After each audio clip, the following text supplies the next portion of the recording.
السلام علیکم ورحمۃ اللہ وبرکاتہ۔ اعوذ باللہ السمیع العلیم من الشیطان الرجیم من ہمزہ ونفخہ ونفثہ۔ بسم اللہ الرحمن الرحیم۔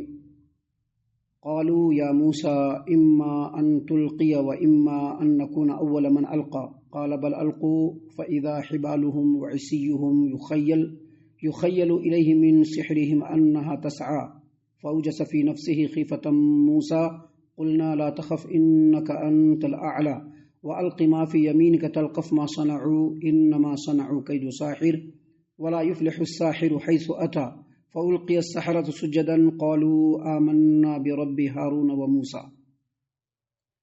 محترم سامعین اکرام، سورہ طٰہٰ سورہ نمبر 20 اور اسی سورت سے آیت نمبر 65 سے لے کر کے 70 تک، یعنی 65 66 67 68 69 70، یہ چند آیات آپ کے سامنے تلاوت کی گئی۔ سامعین کرام، کل کے درس میں بتلایا گیا تھا کہ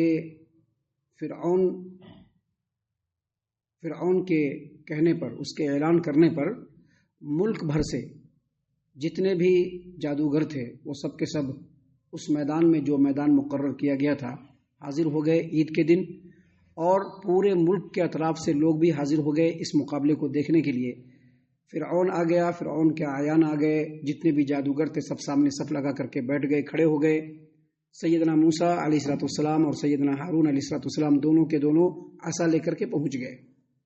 سامعین کرام، جب سامنا ہوا اور جادو کا جو مقابلہ ہونا تھا، جب اس کا آغاز ہوا تو اس کے آغاز میں پہلے جادوگروں نے موسیٰ علیہ السلام کی تعظیم اور تکریم کرتے ہوئے پوچھا کہ آپ اپنا کارنامہ پہلے ڈالیں گے یا میں اپنا کارنامہ پہلے؟ ہم لوگ اپنا کارنامہ پہلے ڈالیں۔ دیکھیے اللہ نے فرمایا قالوا یا موسیٰ اما ان تلقی و اما ان نکون اول من القى قال بل القوا۔ جادوگروں نے کہا کہ اے موسیٰ آپ اپنے چیزوں کو پہلے ڈالیں گے، اپنے کرتب کو پہلے ڈالیں گے یا ہم لوگ ڈالیں؟ اگر آپ نہیں ڈالیں گے تو ہم لوگ پہلے ڈالتے ہیں۔ تو موسیٰ علیہ السلام نے کہا بل القوا، پہلے تم لوگ اپنا ڈالو۔ جادوگروں نے تعظیم اور تکریم کرتے ہوئے کہا تھا، لیکن موسیٰ علیہ السلام نے حکمت کے ساتھ ایسا کہا تاکہ وہ اپنے کرتب کو پہلے ڈالیں گے، اور بعد میں اللہ تبارک و تعالیٰ کا معجزہ جب پڑے گا تو لوگوں کو دونوں میں فرق سمجھ میں آ جائے گا کہ کیا جادو ہوتا ہے اور کیا معجزہ ہوتا ہے۔ اس واسطے سے موسیٰ علیہ السلام نے کہا بل القوا، پہلے تم لوگ ڈالو۔ جب ان لوگوں نے ڈالا تو اللہ نے فرمایا فَإِذَا حِبَالُهُمْ وَعِصِيُّهُمْ يُخَيَّلُ إِلَيْهِ مِنْ سِحْرِهِمْ أَنَّهَا تَسْعَىٰ۔ جب انہوں نے اپنی چیزیں ڈالی تو اچانک جو رسیاں اور لاٹھیاں وہ تمام کے تمام جادوگر ڈالے تھے، جیسا کہ آگے بتلائیں گے کہ ان کی تعداد 70 تھی۔ اب 70 لاٹھی اور رسیاں اگر پڑے میدان کے اندر تو سوچیے کہ پورا میدان بھرا ہوا نظر آئے گا۔ اور انہی رسیوں کو ڈالنے کے بعد جادوگروں نے لوگوں کی نظروں کو باندھ دیا، جیسا کہ جادوگروں کا یہ طریقہ ہوتا ہے۔ سلف صالحین میں سے ایک ابھی نام یاد نہیں آ رہا ہے، انہوں نے ایک جگہ پر جادو ہوتے ہوئے دیکھا۔ کیسا جادو ہوتے ہوئے دیکھا کہ ایک جادوگر ہے جس نے بڑے جھاڑ کو، تنے کو، جھاڑ کا جو تنا ہوتا ہے بیچ والا موٹا والا، اس کو لے کر کے گھما رہا ہے چاروں طرف۔ جب وہ اس جادوگر کے حدود سے ذرا آگے جا کر کے ایک مکان کے اوپر چڑھ کر کے دیکھا تو دیکھا کہ وہ جو جھاڑ کا جو تنا ہے وہ ایسے ہی رکھا ہوا ہے اور وہ جادوگر اس کے ارد گرد ناچ رہا ہے۔ تو اس نے کیا کیا؟ لوگوں کے نظروں کو باندھ دیا۔ ویسے ہی جادوگروں نے سب سے پہلے لوگوں کی نظروں کو باندھا، جیسا کہ اللہ تعالیٰ نے قرآن کریم سورہ اعراف آیت نمبر 116 میں کہا کہ سحروا اعین الناس واسترهبوهم وجاءوا بسحر عظیم۔ ان جادوگروں نے سب سے پہلے کیا کیا؟ لوگوں کے آنکھوں پر جادو کر دیا، لوگوں کی نظروں کو باندھ دیا، اور پھر ان کے دل میں خوف پیدا کر دیا اور بہت بڑا جادو لے کر کے آئے۔ جیسے ہی ان لوگوں نے اپنی رسیوں کو، اپنے لاٹھیوں کو میدان کے اندر ڈالا، لوگوں کی نظروں کو باندھا، تو موسیٰ علیہ السلام کو ایسا لگنے لگا کہ یہ سارے کے سارے سانپ، یہ سارے کے ساری رسیاں اور سارے کے سارے لاٹھیاں یہ سانپ بن کر کے پورے میدان میں دوڑنا شروع کر دیا۔ ایک پل کے لیے موسیٰ علیہ السلام کے دل میں بھی ڈر اور خوف پیدا ہو گیا۔ اللہ تبارک و تعالیٰ نے اس بات کو یہاں پر بیان کیا فَأَوْجَسَ فِي نَفْسِهِ خِيفَةً موسیٰ۔ موسیٰ علیہ السلام نے اپنے دل کے اندر خوف اور ڈر محسوس کیا۔ خوف اور ڈر سانپ کی وجہ سے نہیں، بلکہ خوف اور ڈر اس وجہ سے ہوا ان کو کہ اتنا بڑا جادو لے کر کے آیا ہے، کہیں ایسا نہ ہو کہ لوگ دھوکے میں پڑ جائیں. ہمارا لاٹھی ڈالنے سے پہلے ہی لوگ سمجھنے لگے کہ نہیں یہ جادوگر اور فرعون بہت بڑا ہے. اس بات کا ڈر موسیٰ علیہ السلام کے دل میں پیدا ہو گیا. اتنے خطرناک قسم سے جادوگروں نے اپنے جادو کو لوگوں کے سامنے پیش کیا. اللہ نے فرمایا فَإِذَا حِبَالُهُمْ وَعِصِيُّهُمْ يُخَيَّلُ إِلَيْهِ مِنْ سِحْرِهِمْ أَنَّهَا تَسْعَىٰ. جب جادوگروں نے اپنے لاٹھیوں کو رسیوں کو ڈالا تو ان کی رسیاں اور لاٹھیاں جادو کے زور پر موسیٰ علیہ السلام کے خیال میں ایسا لگنے لگا کہ وہ سب کے سب سانپ بن گئے اور سب کے سب پورے میدان میں دوڑنا شروع کر دیا. جب موسیٰ علیہ السلام کے دل میں ڈر پیدا ہوا تو اللہ تبارک و تعالیٰ نے ان کی طرف وحی کی اور کہا, اللہ نے فرمایا قلنا لا تخف انک انت الاعلی. موسیٰ آپ کو ڈرنے کی ضرورت نہیں ہے, آپ ہی سربلند رہیں گے, آپ کو ڈرنے کی بالکل ضرورت نہیں. ایسا کیوں کہا؟ ایسا اس لیے کہا کہ کبھی بھی اس روئے زمین پر حق ہی سربلند رہے گا. باطل چاہے جتنا بھی ناچ لے, باطل چاہے جتنی بھی کوشش کر لے, وہ کبھی بھی سر بلند نہیں ہو سکتا. وقتیہ اس کو غلبہ مل سکتا ہے لیکن سر بلندی نہیں مل سکتی ہے. تو اللہ تبارک و تعالیٰ نے سیدنا موسیٰ علیہ السلام کو کہا لا تخف, اے موسیٰ آپ بالکل نہ ڈرے, انک انت الاعلی, آپ ہی سر بلند رہیں گے.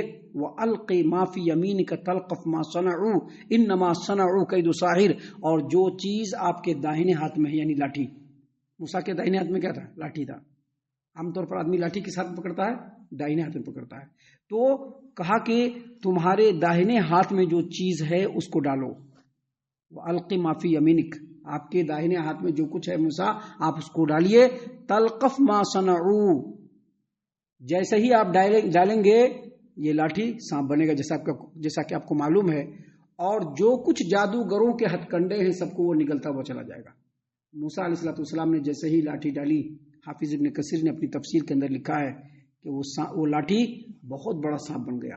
اتنا بڑا سانپ بنا کہ اس کے پیر بھی نظر آ رہے تھے. حالانکہ سانپ کے پیر نہیں ہوتے, اس کے پیر نظر آ رہے تھے, اس کا بڑا سر نظر آنے لگا, اس کی گردن, اس کے داڑھ, اس کے جبڑے سب نظر آنے لگے. اور وہ بڑا اژدہا پورے میدان میں دوڑنا شروع کر دیا. اور جادوگروں نے جتنے بھی رسیاں اور لاٹھیاں پھینکی تھی, آپ سوچئے جم غفیر 70 جادوگر ہیں اور سبوں نے پھینکا تو پورا میدان بڑھ گیا. اب یہ جو لاٹھی سانپ بنا, موسیٰ کی لاٹھی جب سانپ بنا تو یہ دوڑتے دوڑتے جتنی بھی رسیاں سامنے آتی سانپ کی شکل میں سب کو وہ نگلتے چلا گیا. اور پلک جھپکتے ہی پورا میدان صاف. اللہ تبارک و تعالیٰ نے اسی بات کو یہاں پر بیان فرمایا, انما صنعوا کید ساحر, بلا شبہ جو کچھ انہوں نے بنایا یہ تو جادوگروں کے ہتھ کنڈے ہیں. ہمیشہ یاد رکھیے جادو ہو سکتا ہے, نو ڈاؤٹ جادو ہو سکتا ہے, لیکن اللہ تبارک و تعالیٰ کا کلام جادو سے بھی بڑا ہے. جادو ہو سکتا ہے, کسی پر بھی ہو سکتا ہے. جادوگر جو ہوتا ہے, جادو کرنے والا, وہ اپنے فن, وہ اپنے جو ہے ہنر سے, جو کہ کفر ہے, جادو کرنا بھی کفر ہے, جادو سیکھنا بھی کفر ہے, جادو سکھانا بھی کفر ہے. جادو سکھانا بھی کفر ہے, جادو سیکھنا بھی کفر ہے, اور کسی آدمی کے اوپر جادو کرنا بھی کفر ہے. اور اس کی سزا, جو آدمی جادوگر ہو اس کی سزا شریعت کے اندر ہے کہ اس کو قتل کر دیا جائے, ایک ہی وار میں اس کے گردن کو اڑا دیا جائے شریعت میں. لیکن یہ سبھی جگہ نہیں ہوگا, جہاں پر اسلامی مملکت ہوگا وہاں پر ہوگا. سامعین کرام, اللہ تبارک و تعالیٰ نے یہاں پر فرمایا کہ جیسے ہی موسیٰ نے لاٹھی کو ڈالا وہ لاٹھی بڑا اژدہا سانپ بنا, جس کے پیر بھی تھے, جس کی گردن بھی تھی, جس کا سر بھی تھا, جبڑا بھی تھا. اور اس نے تمام کے تمام جادوگروں کے پھینکے ہوئے رسیوں اور لاٹھیوں کو جو سانپ کی شکل اختیار کر چکا تھا سب کو نگلتا چلا گیا. اور تھوڑی دیر میں پورا میدان صاف ہو گیا. اللہ نے فرمایا انما صنعوا کید ساحر, بلا شبہ جو کچھ انہوں نے بنایا تھا یہ جادوگروں کے ہتھ کنڈے تھے. اور آگے مزید اللہ نے فرمایا ولا یفلح الساحر حیث اتی, جادوگر چاہے جس جگہ پہ بھی چلا ہے کامیاب نہیں ہو سکتا ہے, چاہے وہ جدھر سے بھی آئے, جس کے مقابلے میں بھی آئے, اللہ تعالیٰ اس کو کبھی بھی کامیابی عطا نہیں کر سکتے ہیں. دنیا میں وقتیہ طور پر وہ کسی کو نقصان ضرور پہنچا سکتا ہے لیکن کامیاب نہیں ہو سکتا ہے وہ. سامعین کرام, جیسے ہی موسیٰ علیہ السلام نے اپنی لاٹھی کو پھینکا اور لاٹھی جو اژدہا بنا, اب جادوگر جتنے تھے سب کے سب اپنے فن کے ماہر تھے. جیسا کہ ہم نے کل بتلایا تھا کہ فرعون نے یہ اعلان کیا تھا کہ جتنے بھی ماہر ترین جادوگر ہیں ہمارے ملک کے اندر سب کو اس میدان کے اندر بھیجا جائے. سارے ماہرین جادوگر تھے, سب آئے. انہوں نے موسیٰ علیہ السلام کو لاٹھی ڈالتے ہوئے بھی دیکھا, لاٹھی کو اژدہا بنتے ہوئے بھی دیکھا. تو انہوں نے سمجھ لیا کہ یہ جادو نہیں ہے، کیونکہ جادو کی جو باریکیاں ہے، اس کا جو فن ہے، اس کے اندر جو طریقے ہیں، اس میں سے کوئی بھی طریقہ موسیٰ نے نہیں اختیار کیا. موسیٰ نے سیدھے ایسے ڈال دیا. اس کا مطلب ہے کہ یہ جادو نہیں بلکہ معجزہ ہے. اور ہم نے جو فرعون اور لوگوں سے جو اڑتے پڑتے سنا ہے کہ ہو نہ ہو یہ پیغمبر ہے اور اس سے لڑنا بڑا مشکل ہے، اس سے ہم ہار سکتے ہیں، اور یہ جو کارنامہ ہوا ہے یہ جادوگروں کا کارنامہ نہیں ہو سکتا ہے، بلکہ یہ ایسی ہستی کا کارنامہ ہوگا جس کی یہ صفت ہے کہ وہ کہے کہ ہو جا تو ہو جائے، یہ اسی کی طرف سے ہے. لہٰذا ہو نہ ہو موسیٰ جو ہے پیغمبر ہیں، ہم لوگوں کو یقین ہو گیا. اور جیسے ہی موسیٰ علیہ السلام نے میدان جیتی، جیسے ہی جادوگروں کے جادو کا صفایا ہوا اور موسیٰ علیہ السلام کو فتح ملی تو وہ سجدے میں گرے، تو سارے کے سارے جادوگر بھی ان کے ساتھ سجدے میں گر گئے. سارے کے سارے جادوگر. اللہ تبارک و تعالیٰ نے یہاں پر بیان فرمایا ہے فَأُلْقِيَ السَّحَرَةُ سُجَّدًا، جادوگر بے اختیار جتنے بھی جادوگر تھے سب سجدے میں گر پڑے، سب سجدے میں گر پڑے اور کہنے لگے آمنا برب ہارون و موسیٰ، ہم موسیٰ اور ہارون کے رب پر ایمان لے آئے. یہاں پر سب سے باریک بات جو سمجھنے کی وہ یہ کہ جو ہدایت حاصل کرنا چاہیں گے ان کو زیادہ قیل قال کرنے کی ضرورت نہیں ہوگی. جن کو ہدایت نہیں چاہیے وہ ہمیشہ دس دیٹ یہاں وہاں کرتے رہیں گے، جیسا فرعون اور فرعون کے ماننے والے. لیکن یہاں پر یہ جادوگر تھے، جیسے ہی ان کو سمجھ میں آیا کہ یہ جو موسیٰ نے لاٹھی پھینکا ہے اور یہ جو اژدہا بنا یہ جادو نہیں ہے بلکہ جادو سے پرے، جادو سے ماورا کوئی ایسی چیز ہے جو اللہ کی طرف سے ہوئی ہے جس کو معجزہ کہا جاتا ہے، وہ فوراً کے فوراً سجدے میں گرے اور کہا آمنا برب ہارون و موسیٰ، ہم موسیٰ اور ہارون کے رب پر ایمان لے آئے. یہی وجہ ہے کہ حافظ ابو جعفر ابن جریر طبری رحمۃ اللہ علیہ نے تفسیر الطبری کے اندر سیدنا عبداللہ بن عباس رضی اللہ عنہما اور عبید بن عمیر رحمۃ اللہ علیہ سے ان کا قول نقل کیا ہے کہ جادوگر جو تھے صبح میں جادوگر تھے، شام میں شہید ہو گئے. اس کی پوری تفصیل ابھی سامنے ہم آپ کے سامنے پیش کرنے والے ہیں کہ کیسے وہ لوگ شہید ہوئے. صبح میں جادوگر ہوئے، جادوگر تھے، شام میں یہ سب کے سب شہید ہو گئے. اس سلسلے میں امام ابن ابی حاتم رحمۃ اللہ علیہ نے اپنی تفسیر ابن ابی حاتم میں سیدنا عبداللہ ابن عباس رضی اللہ عنہما کی تفسیر کو پیش کیا ہے کہ سیدنا عبداللہ ابن عباس رضی اللہ عنہما نے کہا کہ ان جادوگروں کی تعداد 70 تھی، جو صبح میں سب کے سب جادوگر تھے، لیکن شام ہوتے ہوتے یہ سب کے سب شہداء ہو گئے جن کا مقام اللہ تبارک و تعالیٰ نے بہت بلند فرمایا ہے. امام ابن ابی حاتم نے اپنی تفسیر ابن ابی حاتم میں امام اوزاعی رحمۃ اللہ علیہ سے یہ بھی نقل کیا ہے کہ جب یہ جادوگر موسیٰ علیہ السلام کے ساتھ اپنے رب کو سجدہ کر رہے تھے تو سجدے کی حالت میں جنت ان کے سامنے لا کر کے اللہ نے رکھ دیا، اور جنت کو ان لوگوں نے اپنے سر کی آنکھوں سے، سر کی آنکھ کون ہے؟ یہ سر کی آنکھوں سے ان لوگوں نے جنت کو دیکھا. جبکہ اسی بات کو سعید ابن جبیر رحمۃ اللہ علیہ نے بیان فرمایا ہے کہ جیسے ہی ان لوگوں نے سجدہ کیا اللہ تبارک و تعالیٰ نے جنت میں ان کے مقامات، 70 آدمی تھے، 70 جنت میں کہاں رکنے والے ہیں اللہ نے وہ دکھلایا. وہ ان کے دل میں جاگزی ہو گیا اور وہ لوگ شہید ہونے کے لیے بھی ریڈی ہو گئے. آگے کیا ہوا انشاءاللہ کل ہم آپ کے سامنے پیش کریں گے. ہم اللہ سے دعا کرتے ہیں کہ اللہ تعالی ہم تمام کو ان باتوں کے اوپر خوب غور و فکر اور تدبر کرنے کے ساتھ ساتھ ان باتوں کے اوپر عمل کرنے کی بھی توفیق عنایت فرمائے، آمین.